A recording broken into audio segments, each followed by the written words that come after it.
تو آج ہمارے لیے بہتر ہے، ساری بیٹھ جاؤ ڈی چوک میں بیٹھ جاؤ، ٹھیک ہے؟ یہ کم از کم کسی کو تو شرم حیا آئے گی۔ یہاں اسلام آباد ڈی چوک میں خواجہ سراؤں نے دھرنا دے رکھا ہے۔ ان کا کہنا ہے کہ عمران خان کی ریاست مدینہ میں ان کے ساتھ بہت ساری ناانصافیاں ہو رہی ہیں، مگر ان کی کوئی سنوائی نہیں ہو رہی۔ اس کے لیے کوئی بھی نہیں آیا۔ ان خواجہ سراؤں نے پریس کلب سے ڈی چوک تک مارچ کیا۔ خواجہ سراؤں کا کہنا ہے کہ آئین کے تحت ریاست میں ان کو بھی بنیادی حق دیا جائے۔ ان مظاہرین کا کہنا ہے کہ آئے روز ان سے ناروا سلوک کیا جاتا ہے اور بعد میں ان خواجہ سراؤں کو مار دیا جاتا ہے۔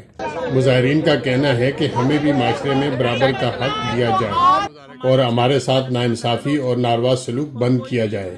ہمارے خواجہ سراؤں کی داد رسی کے لیے کوئی بھی نہیں آیا اور کسی کا ایک کا بھی قتل نہیں ملزم پکڑا گیا۔ ابھی پرسوں جو ہے وہ پنڈی میں خواجہ سراؤں کا قتل ہوا تو ہم لوگ کہاں جائیں؟ کس کو ہم دہائیاں دیں؟ کس کے ساتھ انصاف کی ہم باتیں کریں؟ تو ان لوگوں کو شرم کرنی چاہیے، حکومت کو ہمارے حق کے لیے نکلنا چاہیے اور ان کو ہمیں پروٹیکشن دینی چاہیے۔ کیا ہم پاکستانی شہری نہیں ہیں؟